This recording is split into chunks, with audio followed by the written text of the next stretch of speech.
जय हिंद साथियों, स्वागत है आप सभी का आपके अपने यूट्यूब चैनल अमन स्टडी पॉइंट में।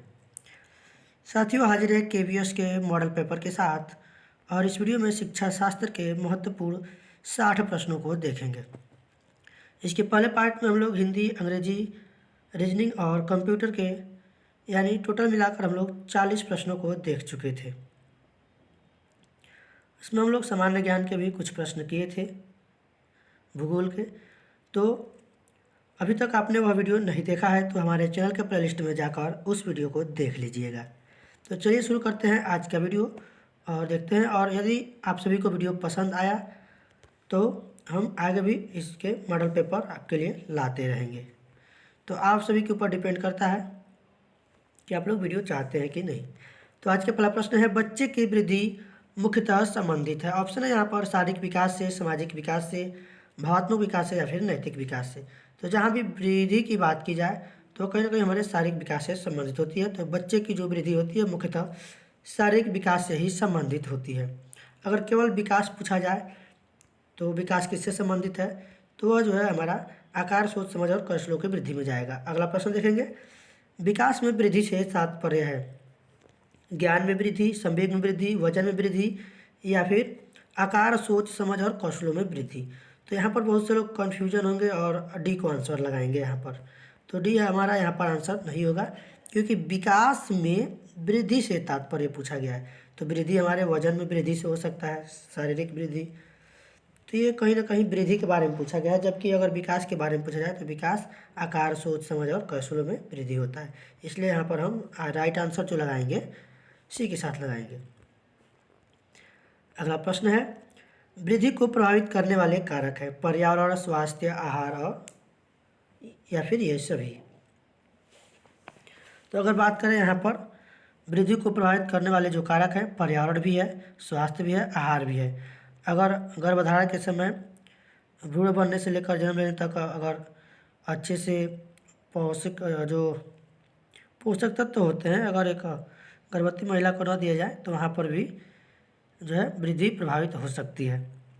तो यहाँ पर जो है अगर हम बात करें तो राइट आंसर हमारा यहाँ पर डी सही हो जाएगा।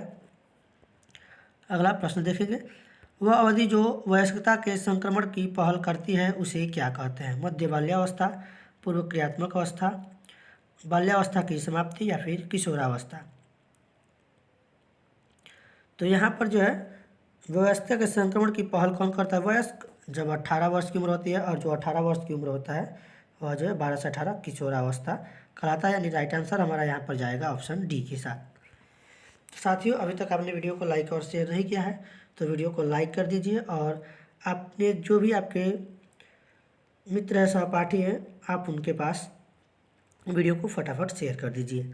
अगला प्रश्न है, सहपाठियों का दबाव जब सबसे अधिक प्रभाव डालता है वह है प्रारंभिक बाल्यावस्था, मध्य बाल्यावस्था, प्रारंभिक किशोरावस्था या फिर उत्तर किशोरावस्था। तो यहाँ पर भी जो है अधिक प्रभाव डालता है सहपाठियों का दबाव, तो यहाँ पे भी हमारा जो राइट आंसर हो जाएगा उत्तर किशोरावस्था, यानी डी यहाँ पर सही हो जाएगा। अगला प्रश्न देखेंगे, विकास के किस काल को अत्यधिक दबाव और तनाव का काल कहा गया है? किशोरावस्था, प्रौढ़ावस्था, मध्यावस्था या फिर वृद्धावस्था। तो विकास के किस काल को अत्यधिक दबाव और तनाव का काल कहा गया है?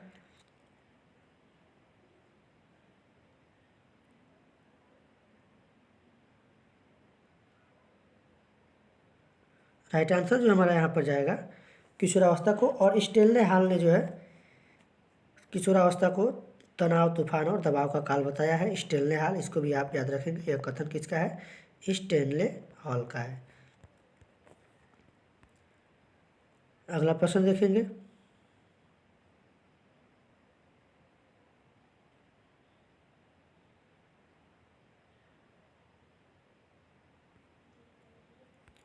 परिपक्वता एक उदाहरण है कि जब बालक सीखता है चित्रांकन करना, पढ़ना, साइकिल चलाना या फिर चलना।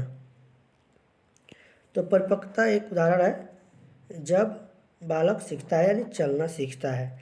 यहाँ पर जो राइट आंसर हमारा जाएगा ऑप्शन डी के साथ। परिपक्वता एक सतत चलने वाली प्रक्रिया है जो निरंतर चलती रहती है, और यह जो है विकास और अनुभव के फलस्वरूप आती है। अगला प्रश्न है, विकास की परिप्रेक्ष्य में समय के साथ होने वाले परिवर्तनों में निम्न में क्या शामिल है? रूप, दर, अनुक्रम या फिर ये सभी? तो यहाँ पर दर हमारा राइट आंसर हो जाएगा। ऑप्शन बी के साथ आंसर लगाएंगे। तो दर यहाँ पर जो है हमारा राइट आंसर हो जाएगा, यानी बी को हम यहाँ पर आंसर लगाएंगे। विकासशील परिक्षेप में जो है बालक मनोविज्ञान के समयानुसार होने वाला दर परिवर्तन जो है सबसे अधिक चिंता का विषय होता है। तो यहाँ पर जो है बी को हम आंसर लगाएंगे। अगला प्रश्न देखेंगे, निम्नलिखित में से कौन सा विकास का सिद्धांत नहीं है? विशिष्ट से सामान्य की क्रियाओं का सिद्धांत, निरंतरता का सिद्धांत, विविधता का सिद्धांत या फिर एकीकरण का सिद्धांत? तो सिद्धांत का जो है यहाँ पर बात किया गया है। तो समान प्रतिमान का सिद्धांत, ये विकास के प्रकार हैं। विकास की दिशा का सिद्धांत, भिन्नता का सिद्धांत, निरंतरता का सिद्धांत, एकीकरण का सिद्धांत, पूर्वानुमान का सिद्धांत। सामान्य से विशिष्ट की ओर होता है, न कि विशिष्ट से सामान्य की ओर। तो इसलिए जो है यह हमारा राइट आंसर हो जाएगा, क्योंकि पूछा गया है नहीं है। तो सामान्य से विशिष्ट की ओर हम लोग सिद्धांत पढ़े हैं, जबकि यहाँ पर विशिष्ट से सामान्य की ओर दिया गया है। इसलिए जो हमारा राइट आंसर होगा ऑप्शन ए विकल्प सही हो जाएगा। अगला प्रश्न देखेंगे, सीफेलोकोडल प्रवृत्ति के सिद्धांत के अनुसार शारीरिक विकास होता है सिर से पांव की ओर, निकटवर्ती से लेकर दूरवर्ती यानी दूरस्थ अंगों तक, पांव से सिर की ओर या फिर दूरस्थ अंग से निकटवर्ती अंगों तक। तो इसको हम लोग मस्तकाधुमुखी, जो हम लोग सीटेट में आप लोग प्रश्न ये देखे होंगे, इसको हम लोग सीफेलो जो कोडल होता है इसको हम लोग मस्तकाधुमुखी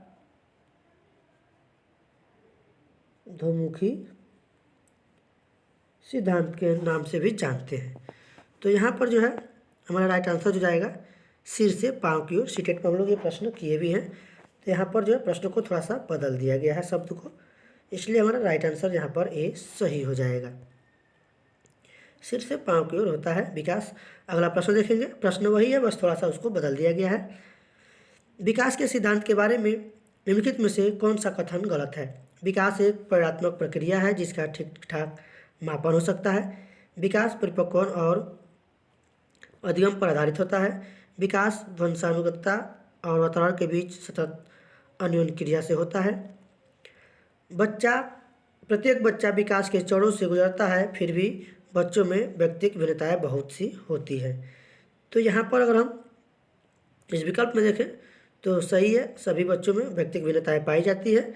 विकास वंशानुक्रम और वातावरण के बीच सतत अन्योन्य क्रिया है, यह भी सही है। विकास परिपक्वन और अधिगम पर आधारित होता है, यह भी सही है। यानी कि अगर हम ऑप्शन ए की बात देखें, कौन सा कथन गलत है, प्रश्न में नकारात्मक पूछा गया है। तो विकास एक परिणात्मक प्रक्रिया है जिसका ठीक ठाक मापन हो सकता है। तो इसका ठीक ठाक मापन नहीं कर सकते हैं, निरंतर चलने वाली प्रक्रिया है विकास जो है। तो यहाँ पर जो हम राइट आंसर लगाएंगे ऑप्शन ए के साथ लगाएंगे। चलिए देखते हैं अगले प्रश्न को। निम्न में से किसको विद्यालय में समाजीकरण की विशिष्ट अवस्था माना जाता है? शैशवावस्था, बाल्यावस्था, प्रौढ़ावस्था या फिर किशोरावस्था? तो समाजीकरण की विशिष्ट अवस्था माना जाता है किसको? सीटेट में हम लोग बहुत सारे आंसर लगाए होंगे। किशोरावस्था को भी समाजीकरण जो है किशोरावस्था में आती है, मगर यह जो है शारीरिक विकास, सामाजिक, संवेगात्मक, नैतिक, ये सभी जो है बाल्यावस्था के उत्तर काल में भी आता है। यानी राइट आंसर हमारा जो होगा यहाँ पर ऑप्शन बी सही हो जाएगा। बाल्यावस्था में जो है बाल्यावस्था को समाजीकरण की विशिष्ट अवस्था माना जाता है। अगला प्रश्न देखेंगे, निम्नलिखित में से कौन सा बच्चों के समाजीकरण को प्रगतिशील मॉडल के संदर्भ में नहीं है? समूह में सक्रिय सहभागिता तथा सामाजिक कौशलों का सीखना, ये तो सही है। अगला ऑप्शन देखेंगे, बच्चे विद्यालय में बताई गई बातों को स्वीकार करते हैं चाहे उनकी सामाजिक पृष्ठभूमि में कुछ भी हो। तो ये थोड़ा सा अलग लग रहा है। कक्षा में प्रजातंत्र के लिए स्थान होना, सही बात है। प्रजातंत्र यानी बच्चों का जो है बाल केंद्रित हो। समाजीकरण सामाजिक नियमों का अधिग्रहण है। तो सामाजिक नियमों का अधिग्रहण करना ही क्या है?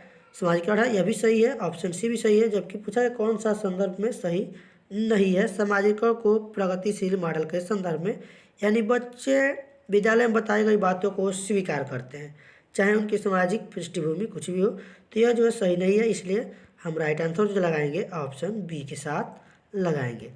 तो साथियों हम लोग यहाँ पर पूरे 60 प्रश्नों को करने वाले हैं, तो वीडियो आप लोग बीच में स्किप मत कीजिएगा, वीडियो पूरा देखकर ही जाइएगा।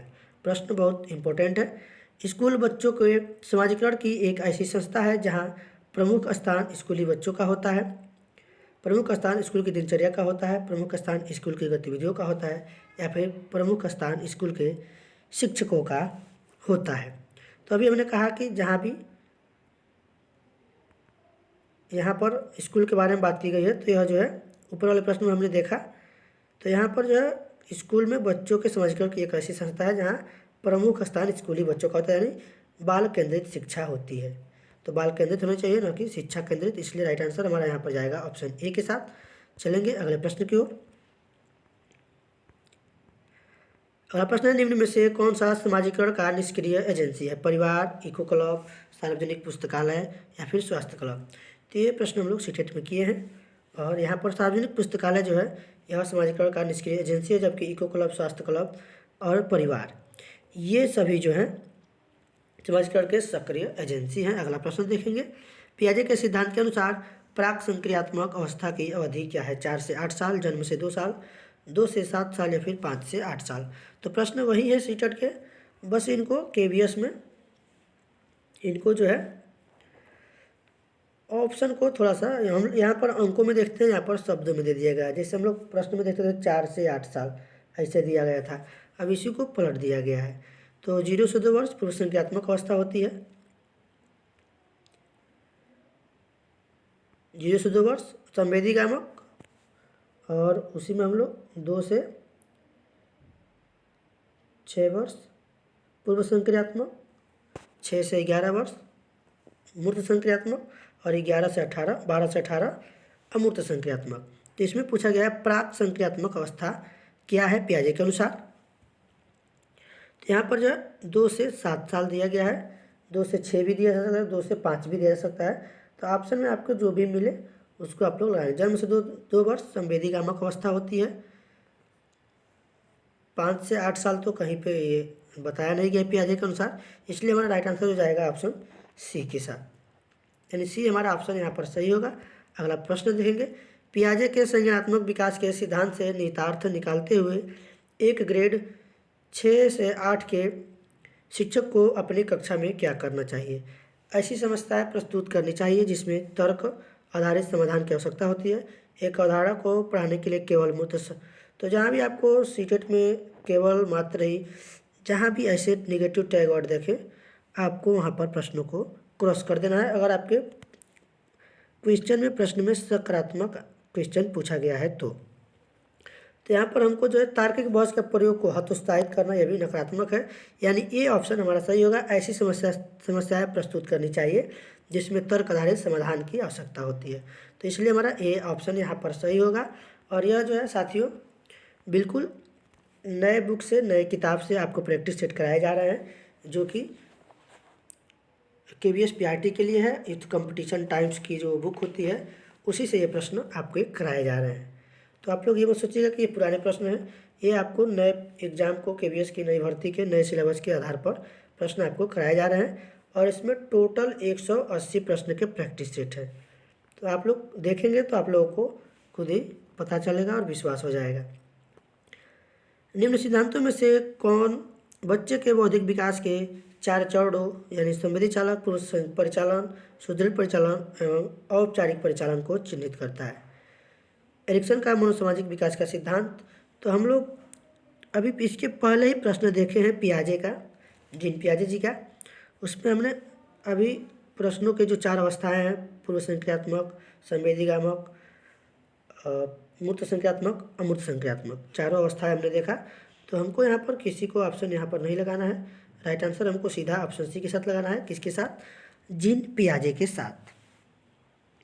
संवेदी मोटर, पूर्व संचालकता, प्रत्यक्ष संचालकता, औपचारिक संचालकता, इसी को हम लोग दूसरे नाम से जानते हैं संवेगात्मक अवस्था, पूर्व संक्रियात्मक अवस्था, मूर्त संक्रियात्मक अवस्था और औपचारिक संक्रियात्मक अवस्था। इसी को हम लोग अमूर्त संक्रियात्मक अवस्था भी कहते हैं, औपचारिक संक्रियात्मक अवस्था को। तो इसी को अलग अलग नामों से आपके प्रश्न में जो है एग्जाम में पूछे जाते हैं, तो आपको यहाँ पर कंफ्यूज नहीं होना है। तो पूरे 60 प्रश्नों को हम लोग देखेंगे। अगर वीडियो थोड़ा सा बड़ा भी होता है तो वीडियो को आप लोग स्किप मत कीजिएगा, क्योंकि प्रश्न सभी बहुत ही महत्वपूर्ण हैं। जिन पियाजे के अनुसार प्रारूप स्कीमा निर्माण वर्तमान योजनाओं के अनुरूप बनाने हेतु नवीन जानकारी में संशोधन और नवीन जानकारी के आधार पर पुरानी योजनाओं में संशोधन के परिणाम के रूप में घटित होता है, इन दो प्रक्रियाओं को जाना जाता है।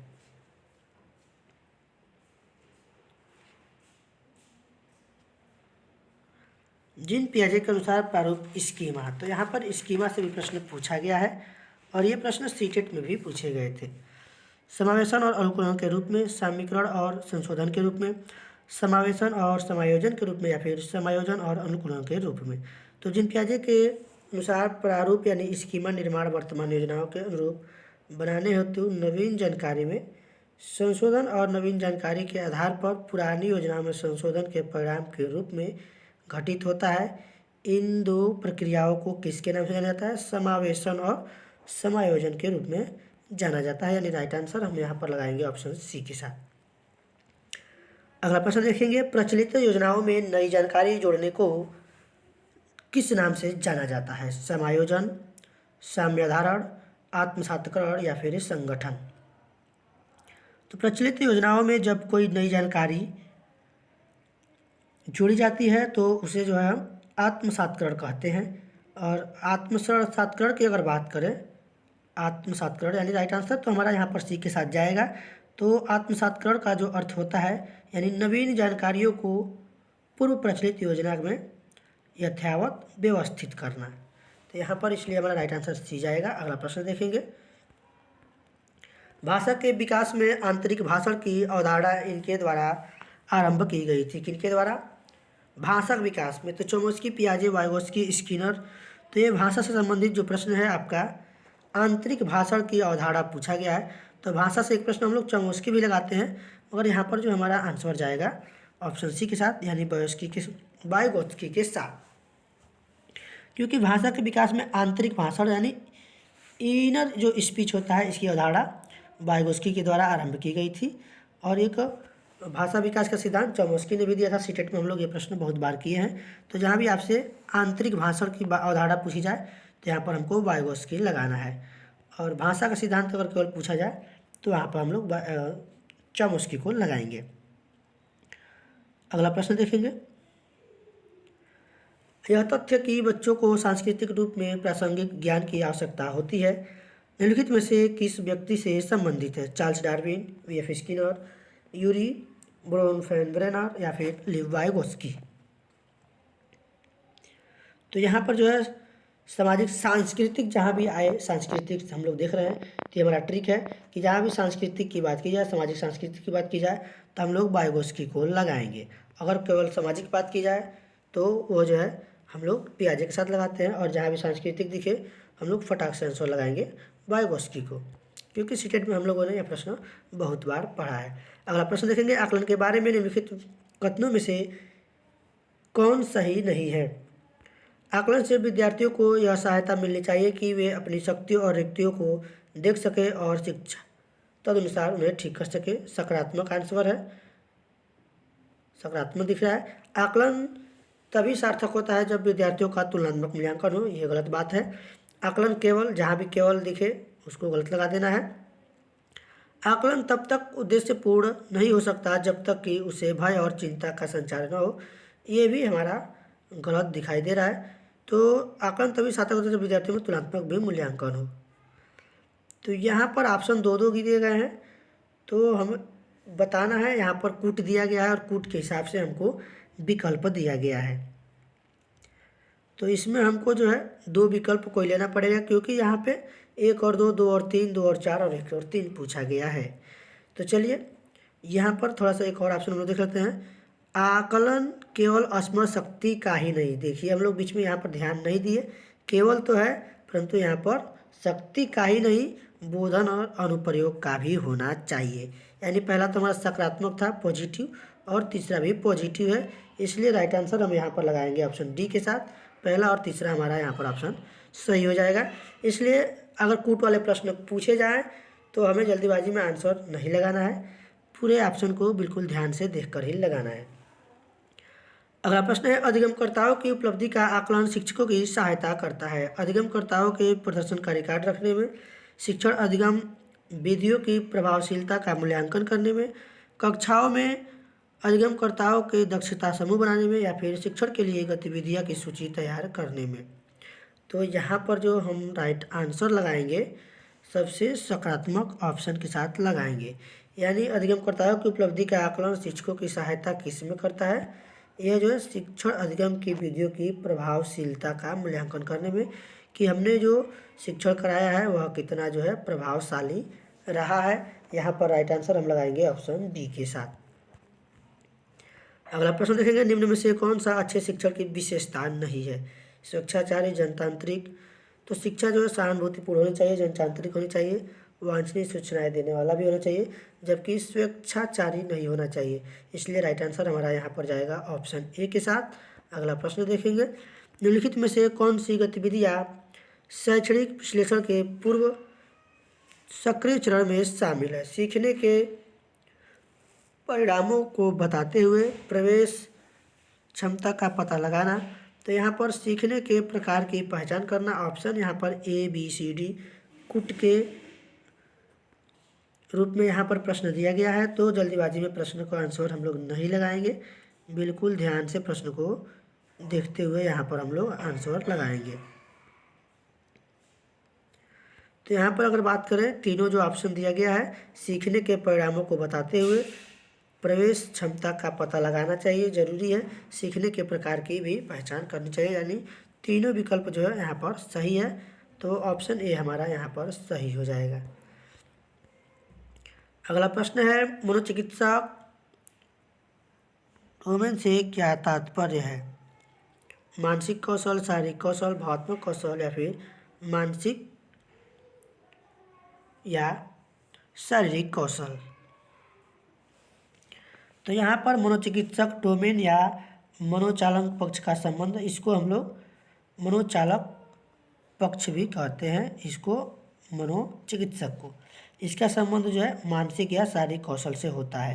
यानी राइट आंसर हमारा यहाँ पर जाएगा ऑप्शन डी के साथ। इसके अंतर्गत जो है मानसिक जो क्रियाएं होती है इस पर जो है बल दिया जाता है, यानी मानसिक क्रियाओं पर बल दिया जाता है।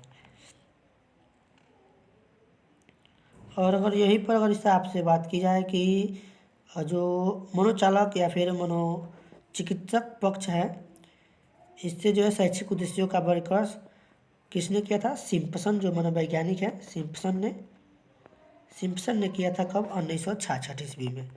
इसको भी आप लोग याद रखेंगे, 1966 में सिम्पसन के द्वारा जो है मनोचिकित्सक पक्ष का या फिर मनोचालक पक्ष का इसके जो है उद्देश्यों का वर्गीकरण किया गया था। अगला प्रश्न देखेंगे, सीखने के उद्देश्यों में सर्वोच्च पायदान पर है मूल्यांकन, प्रयोग, विश्लेषण। यहाँ पर एक और ऑप्शन यहाँ पर दिया गया है जो दिख नहीं रहा है, चलिए यहाँ पर हम कोई भी ले लेते हैं।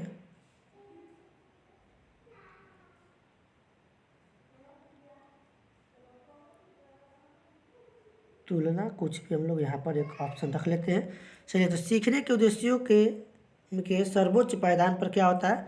मूल्यांकन। तो सबसे अंत में हम लोग क्या करते हैं? मूल्यांकन करते हैं कि हमने कितना जो शिक्षण कार्य किया है उसमें कितना जो हमारा शिक्षण प्रभावी रहा है, या फिर उसका क्या परिणाम आता है, ताकि हम लोग उसमें सुधार कर सकें। अगला प्रश्न देखेंगे, शिक्षण की प्रोजेक्ट विधि का तथा लाभ है। प्रोजेक्ट क्रियाकलापों के लिए रुचि तथा प्रेरणा स्वतः उत्पन्न किए जाते हैं तथा विद्यार्थियों को अधिगम के प्रति मोहित करने के लिए किस बाह्य बल या अन्वय का आवश्यकता नहीं पड़ती। यहाँ पर थोड़ा सा यह विद्यार्थियों को उनके भविष्य के जीवन की तैयारी में मदद करती है। तो आपको हो सकता है यहाँ पर जो प्रश्न है दिखाई ना दे, तो हमने जो बोला है आपको ध्यान से सुनेंगे। ऑप्शन दिया गया पहला तथा दोनों, न तो एक न ही दोनों, या फिर केवल एक, या फिर केवल दो। तो इस प्रश्न का जो आंसर जाएगा हमारा ऑप्शन ए के साथ, दोनों विकल्प जो है सही है, सकारात्मक है। अगला प्रश्न देखेंगे। व्याख्या विधि का एक लाभ है कि समस्या सुलझने का सुलभ बनाता है।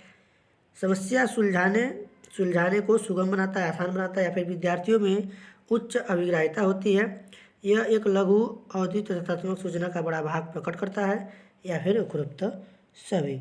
तो उपरोक्त सभी तो हमारा यहाँ पर होगा नहीं, और समस्या सुलझने को सुगम भी नहीं बनाता है। यानी यह जो एक लघु अवधि में तथ्यात्मक सूचना का बड़ा भाग प्रकट करता है, यह जो है व्याख्यान विधि का एक लाभ है। इसलिए राइट आंसर जो हमारा जाएगा ऑप्शन सी के साथ जाएगा। अगला प्रश्न देखेंगे। निम्नलिखित में से कौन सी समावेशी शिक्षा का लाभ है? स्कूल के माहौल को सख्त बनाया जा सकता है, तो ये सख्त नहीं बनाना है। यह बच्चों को अपने परिवारों और समुदायों के साथ रहने के लिए प्रोत्साहित करता है, ये थोड़ा सा सकारात्मक लग रहा है। यह गरीबी और बहिष्कार के चक्र को तोड़ने में मदद कर सकता है, तो गरीबी और बहिष्कार का जो चक्र है तोड़ने में मदद कर सकता है। यानी सकारात्मक ऑप्शन हमारा 2 और 3 ही दिख रहा है, जो कि ऑप्शन ए में दिया गया है। ये कूट में दिया गया है 1 2 फर्स्ट सेकेंड थर्ड 1 2 3, तो इसके हिसाब से हमको आंसर यहाँ लगाना है। हम लोग जल्दीबाजी में ऊपर ही आंसर देख के पहला दूसरा तीसरा मार के चले आते हैं, गलती हो जाती है हमसे। तो यहाँ पर हम ऑप्शन ए को सही लगाएंगे। अगला प्रश्न देखेंगे। राज साझा करने के लिए बिल्कुल तैयार नहीं है और एकांत गतिविधि पसंद करता है। यह इंगित करता है कि वह एक लोकप्रिय बच्चा है, एक तिरस्कृत बच्चा है, एक ईर्ष्यालु बच्चा है, या फिर एक खुशहाल बच्चा है।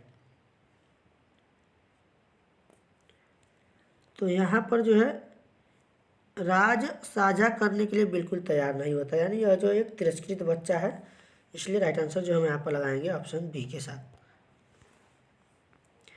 वंचित समूह के विद्यार्थियों को सामान्य विद्यार्थियों के साथ साथ पढ़ाना चाहिए, इसका अभिप्राय है समावेशी शिक्षा। तो हम लोग समावेशी शिक्षा में ये प्रश्न सीटेट से पढ़ते आए हुए हैं, और समावेशी शिक्षा का जो है परिभाषा है जहाँ बिना किसी भेदभाव के एक साथ शिक्षा दी जाती है। आशा 14 वर्ष की आयु में वह सब कार्य करती है जो अधिकतर 6-7 वर्ष के बच्चे करते हैं। आशा की यह अवस्था का कारण है मानसिक अक्षमता, अपंगता, अनुवांशिकता, या फिर कुपोषण। तो 14 वर्ष की आयु में वह सब कार्य करती है जो अधिकतर 6-7 के बच्चे कर सकते हैं, यानी कहीं ना कहीं वह जो है मानसिक, उसके अंदर मानसिक अक्षमता है। यहाँ पर राइट आंसर जो हमारा जाएगा ऑप्शन ए के साथ जाएगा। अगला प्रश्न देखेंगे। इनमें से कौन सी अशक्तता वाले बच्चे एक विशेषता है? 50 से नीचे की बुद्धि लब्धि, धारा प्रवाह रूप से पढ़ने तथा धारा शब्दों को पलट कर जाने में कठिनाई, अन्य बच्चों की धमकाना तथा आक्रामक कार्यों में लगे रहना, या फिर एक ही प्रकार की गत्यात्मक क्रिया को बार बार दोहराना। तो पूछा गया इनमें से कौन सी अशक्तता वाले बच्चे, अशक्तता यानी धारा प्रवाह रूप से पढ़ने तथा शब्दों में पलट कर जाने में कठिनाई होती है, यह जो है अशक्तता वाले बच्चे का उदाहरण है। डिस्ग्राफिया मुख्यतः किस कठिनाई से जुड़ा है? तो डिस्ग्राफिया जहाँ भी ग्राफ आए, ग्राफ पे हम लोग लिखते हैं, चित्र बनाते हैं, तो यह जो है लिखने से संबंधित है। सीटेट में हम लोग ये प्रश्न बहुत बार प्रैक्टिस सेट में देखे हैं। अगर बात करें पढ़ने की, तो पठन संबंधित विकार होता है डिसलेक्सिया होता है, डिसकैलकुलिया होता है, गणन संबंधी विकार, गणना से संबंधित, तो ये भी आप लोग याद रखेंगे। अगला प्रश्न है। निम्नलिखित में से रिक्त स्थान के अतिरिक्त सभी के कारण अधिगम अक्षमता उत्पन्न हो सकती है? जन्म से माँ के द्वारा मदिरा सेवन, मंदबुद्धिता, शैशव काल के समय दिमागी बुखार, या फिर शिक्षक की शिक्षण शैली। तो किसके अतिरिक्त सभी के कारण अधिगम अक्षमता उत्पन्न हो सकती है? तो अगर शिक्षक की शिक्षण विधि शैली के अतिरिक्त अधिगम अक्षमता उत्पन्न हो सकती है यदि माँ जन्म से पहले मदिरा का सेवन करती है, अगर मंदबुद्धिता है पहले से, या फिर ये सभी जो है कर सकते हैं, जबकि शिक्षक की शिक्षण शैली यह जो है मंदबुद्धिता का उत्पन्न नहीं कर सकता है, अधिगम अक्षमता उत्पन्न इसी के। और यहाँ पर अतिरिक्त पूछा गया है, तो इसको आप लोग विशेष ध्यान देंगे। अगला प्रश्न है। अधिगम अशक्त वाले बच्चों में एक समान दिखाई देने वाले अक्षरों और वर्णों में भ्रम होता है। बच्चे दृश्य शब्दों यानी साइट वर्ड्स के आसानी से पहचानते और समझते हैं, बच्चों का मानसिक विकास मंद होता है या फिर बच्चे निम्न बुद्धि लब्धि वाले होते हैं। तो अधिगम अशक्तता वाले जो बच्चे होते हैं, बच्चों को एक समान दिखाई देने वाले अक्षरों और वर्णों में भ्रम उत्पन्न होता है, यानी वो समझ नहीं पाते हैं। तो यहाँ पर राइट आंसर हमारा जाएगा ऑप्शन ए के साथ। अगला प्रश्न देखेंगे, प्रतिभावान बालक की बुद्धि लब्धि होती है 130, 140, 125 या फिर 120। तो बुद्धि लब्धि को जो है टर्मन ने 1916 में जो है इसको बांटा था, कितने सन में, 1916 में। और उसने जो है उसकी एक तालिका बनाई थी, जिसमें अगर बात करें तो हम 130 से ऊपर जो बालक होता है वह जो है प्रतिभाशाली में आता है। किसमें? प्रतिभाशाली में आता है। 130 से ऊपर यानी 140। तो यहाँ पर 130 भी है, 140 भी है, तो जिसकी बुद्धि लब्धि 140 होगी यहाँ पर वह जो है प्रतिभाशाली बालक कहलाएगा। यानी यहाँ पर राइट आंसर हम लगाएंगे ए के साथ। और 90 से जो 110 होता है, ये प्रश्न सीटेट में पूछा गया है, 110 यह जो है सामान्य बुद्धि का बालक होता है। तो यहाँ पर हम जो राइट आंसर लगाएंगे ऑप्शन बी के साथ। बी हमारा यहाँ पर सही होगा। सामान्य बुद्धि का जो बालक होगा उसका 91 से 110 होता है। और प्रतिभावान पूछा जाए, प्रतिभाशाली भी यहाँ पर पूछ दिया जाता है, तो प्रश्न को पलट सकता है। 140 को हम लोग आंसर लगाएंगे। 140 से अधिक बुद्धि लब्धि IQ वाले बच्चों को किस श्रेणी में रखेंगे? प्रतिभाशाली, मूर्ख, मंदबुद्धि या फिर सामान्य बुद्धि। तो उसी प्रश्न को फिर से यहाँ पर दोहरा दिया गया है और यह भी हमारा आंसर हो जाएगा प्रतिभाशाली, यानी ऑप्शन डी के साथ। वहाँ पे प्रतिभावान पूछा गया था और उसी को प्रतिभाशाली ऑप्शन में दे दिया है।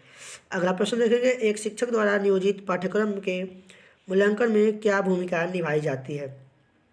शिक्षक को आवश्यक रूप से औपचारिक मूल्यांकन के परिणामों की रिपोर्ट करनी चाहिए। शिक्षक को मूल्यांकन और प्रगति ग्रेड के परिणामों को क्षेत्र के साथ साझा करना चाहिए। तो यहाँ पर दो कूट दिए गए हैं और ऑप्शन नीचे दिए गए हैं, इसके हिसाब से हमको आंसर लगाना है। यानी यहाँ पर जो है शिक्षक को आवश्यक रूप से औपचारिक मूल्यांकन के परिणामों को रिपोर्ट करनी चाहिए, सकारात्मक है। शिक्षक को मूल्यांकन और प्रगति ग्रेड के परिणामों को छात्र के साथ साझा भी करनी चाहिए। यानी दोनों ऑप्शन यहाँ पर सही है, इसलिए राइट आंसर हमारा ए के साथ जाएगा। अगला प्रश्न देखेंगे, आप तथ्यात्मक से क्या समझते हैं? संदर्भ निर्भर नियम शैली, ध्वनि प्रणाली, व्याकरण या फिर शब्दावली। तो तथ्यात्मक से जो अर्थ होता है यानी संदर्भ निर्भर नियम या फिर शैली, यानी राइट आंसर यहाँ पर जाएगा ऑप्शन ए के साथ। अगला प्रश्न देखेंगे, पाठ्यक्रम के निर्धारक क्या हैं? उद्देश्य, पद्धति, मूल्यांकन, बुनियादी जरूरतें, सामाजिक पहलू, सांस्कृतिक कारक। तो सबसे बढ़िया और सटीक जो आंसर हमको दिख रहा है विकल्प बी में। आगे भी देख लेते हैं, संरचना, विकास, कार्यान्वयन या फिर व्यक्तिगत ध्यान और सामाजिक जरूरतें।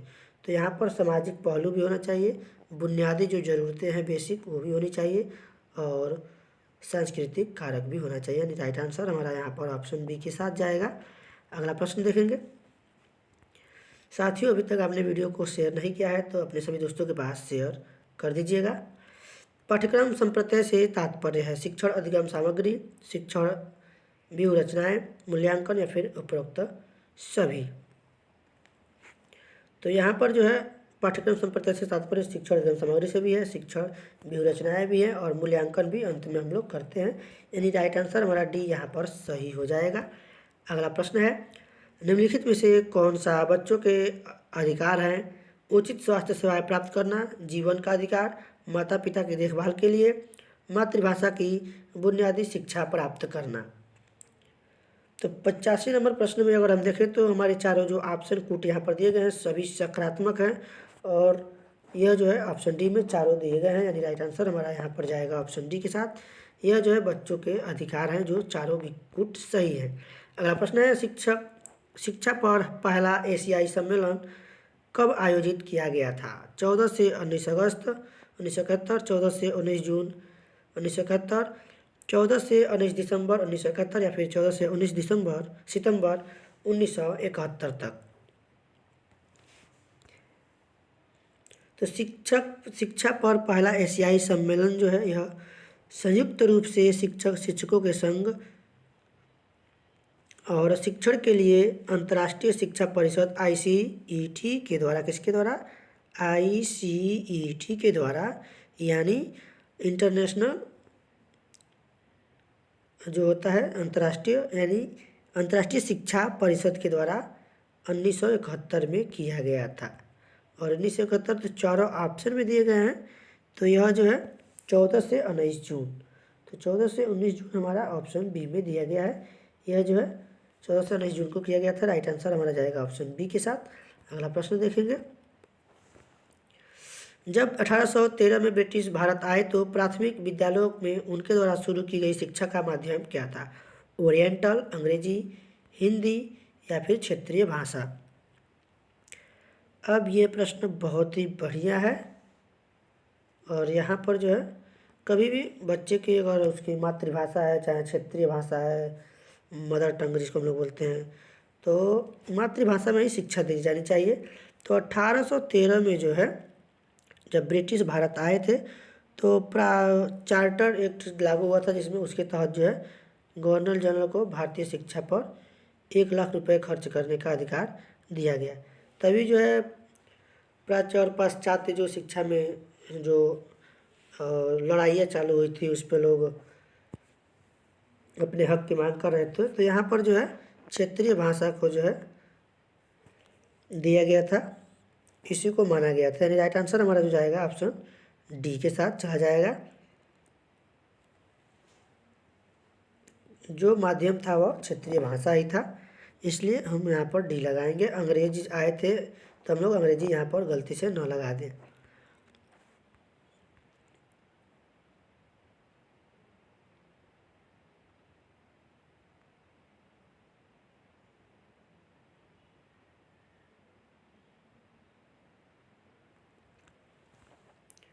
अगला प्रश्न है, दूरस्थ शिक्षा में अधिगमकर्ता अकेले या समूह में रिक्त स्थान के दौरान निर्देशित होकर कार्य करता है? दूरस्थ शिक्षा में सुविधा प्रदाता, वेब रिसोर्सेज, अध्ययन सामग्री या फिर गुरु प्रशिक्षक? तो दूरस्थ शिक्षा की बात अगर यहाँ पर की गई है तो यह जो है इसमें दूरस्थ शिक्षा में अधिगमकर्ता अकेले या समूह में अध्ययन सामग्री के द्वारा जो है निर्देशित होकर कार्य करता है। यानी राइट आंसर हमारा जाएगा ऑप्शन सी के साथ। अगला प्रश्न देखेंगे। विभाजन के समय 1947 में रिक्त स्थान कार्यरत विश्वविद्यालय थे। तो विभाजन के समय 1947 में जो है जो कार्यरत विश्वविद्यालय थे वह जो है 2 थे, यानी यहाँ पर राइट आंसर हमारा जाएगा ऑप्शन डी के साथ। अगला प्रश्न देखेंगे। एक अध्यापक यह महसूस करता है कि उसके विद्यार्थी उसके अध्यापन से संतुष्ट नहीं है, तो उसे क्या करना चाहिए? तो विद्यार्थियों को सलाह दे कि वे प्राइवेट ट्यूशन लगा लें। तो यहाँ पर जो है प्राइवेट ट्यूशन लगाना ये तो नकारात्मक है। उसे स्वयं एक रिफ्रेशर कोर्स करना चाहिए ताकि उसका अध्यापन सुधर जाए, या फिर कोई और नौकरी ढूंढ ले, ये गलत बात है। मुख्य अध्यापक से प्रार्थना करें कि वह उसकी कक्षा बदल दे। कक्षा नहीं बदलनी है साथियों, यहाँ पर राइट आंसर हम लगाएंगे ऑप्शन बी के साथ, क्योंकि उसे स्वयं एक रिफ्रेशर कोर्स करना चाहिए ताकि उसका अध्यापन जो है सुधर जाए, क्योंकि उसके अध्यापन से संतुष्ट नहीं है तो उसे जो है स्वयं में सुधार करना चाहिए। इसलिए हमें यहाँ पर सकारात्मक आंसर लगाना है, न कि बच्चों को दोष देना है या बच्चों को हटाना है। कक्षा में चीज़ों के गलत होने का संभावित कारण क्या नहीं हो सकता है? एक बाहरी गड़बड़ी, कक्षा नियंत्रण से बाहर, छात्र स्कूल नहीं आया, या फिर एक गतिविधि काम नहीं करती है। तो कौन कह रहा है कि कक्षा में चीज़ों के गलत होने के संभावित कारण क्या नहीं हो सकता है? यानी छात्र स्कूल नहीं आया, यह जो नहीं हो सकता है, यानी राइट आंसर हमारा जाएगा ऑप्शन सी के साथ। अगला प्रश्न देखेंगे।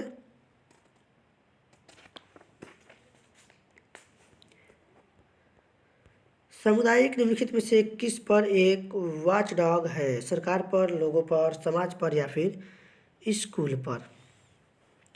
तो समुदाय जो है स्कूल स्तर पर एक वॉचडॉग है।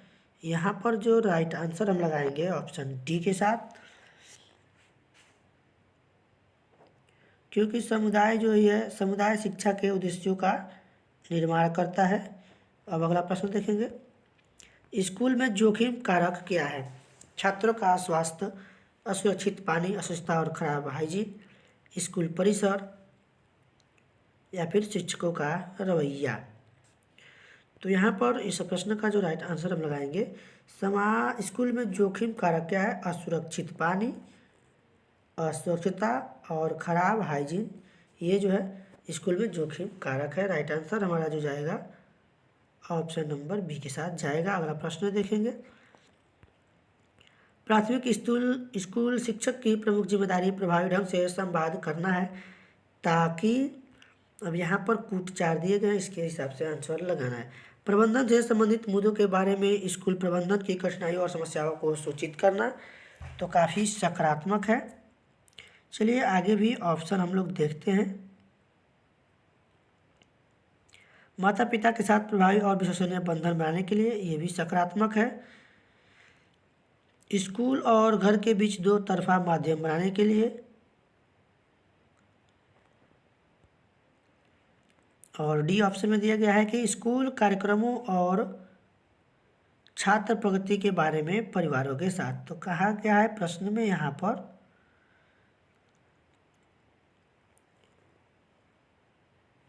प्रबंधन से संबंधित मुद्दों के बारे में स्कूल प्रबंधन की कठिनाइयों और समस्याओं को सूचित कर, तो ये सूचित नहीं करना, ये तो थोड़ा सा नकारात्मक दिख रहा है। माता पिता के साथ प्रभावी विश्वसनीय बंधन, ये बनाना सकारात्मक है। स्कूल और घर के बीच दो तरफा माध्यम बनाने के लिए, ये भी, और डी में ऑप्शन दिया गया है स्कूल पाठ्यक्रम और छात्र प्रगति के बारे में परिवारों के साथ संवाद करना चाहिए। तो यहाँ पर जो है बी और सी और डी, यहाँ पर तीनों ऑप्शन सही है, यानी राइट आंसर हमारा जो जाएगा ऑप्शन सी के साथ जाएगा।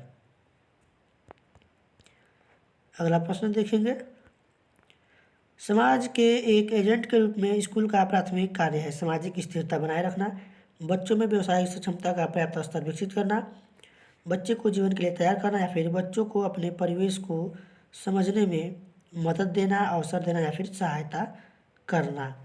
तो यहाँ पर जो है बच्चे को जीवन के लिए तैयार करना समाज के एक एजेंट के रूप में स्कूल का प्राथमिक कार्य है। राइट आंसर यहाँ पर जाएगा ऑप्शन सी के साथ। अगला प्रश्न देखेंगे, यहाँ पर समाज के बारे में प्रश्न पूछा गया है।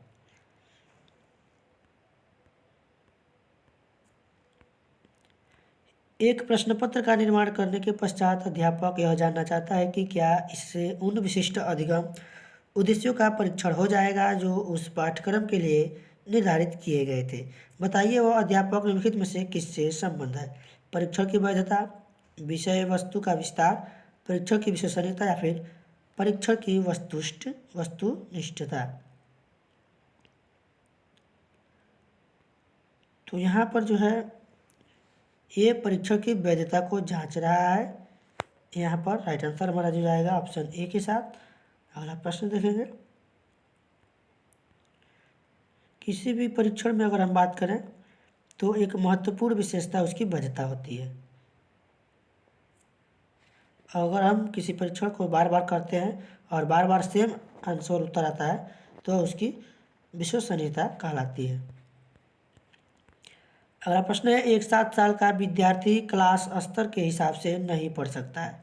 शिक्षक को निम्न स्तर पर पढ़ने का आभास देना चाहिए, माता पिता को खबर देनी चाहिए, उसी क्लास में रोक लेना चाहिए, विशेषज्ञ की सहायता लेकर कारण जानने का प्रयत्न करना चाहिए। तो ऐसे प्रश्न हम लोग बहुत से देखे हैं, उसके निदान करने के लिए या फिर उसके कारण को पता लगाना चाहिए या जानने का प्रयास करना चाहिए। यहाँ पर डी आंसर हमारा सही होगा, जो कि सबसे सकारात्मक है। बाकी नकारात्मक ऑप्शन हम लोग क्रॉस कर देंगे। स्कूल में विद्यार्थियों के लिए समय आबद्ध टाइम बाउंड परीक्षण कार्यक्रम को क्यों लागू करना चाहिए? विद्यार्थियों की प्रगति उनके माता पिता तक पहुंचाई जा सके, नियमित अभ्यास बना रहे, अंतिम परीक्षा के लिए विद्यार्थियों को प्रशिक्षण किया जा सके, या फिर नतीजों के आधार पर नियमित कार्यक्रम को अपनाया जा सके। तो सबसे सकारात्मक आंसर हमारा यहाँ पर है, नतीजों के आधार पर जो है नियमित कार्यक्रमों को अपनाया जा सके। यह माता पिता तक पहुँचाना, नियमित अभ्यास बनाए रखना, परीक्षा के लिए प्रशिक्षण किया जाना, ये सभी नकारात्मक है, जबकि डी हमारा यहाँ पर ऑप्शन सही हो जाएगा। तो साथियों, आज की वीडियो का आखिरी प्रश्न, उम्मीद है कि आप लोग वीडियो को पूरा अंत तक देखे होंगे। विद्यार्थी की लेखन शैली और अभिव्यक्ति की शक्ति रिक्त स्थान के द्वारा सबसे अच्छी तरह परीक्षण की जाती है। कक्षा में मौखिक प्रश्न और उत्तर, वस्तुनिष्ठ प्रकार के प्रश्नों वाले मानकीकृत परीक्षण, विस्तृत उत्तर वाले परीक्षण या फिर उपरोक्त सभी।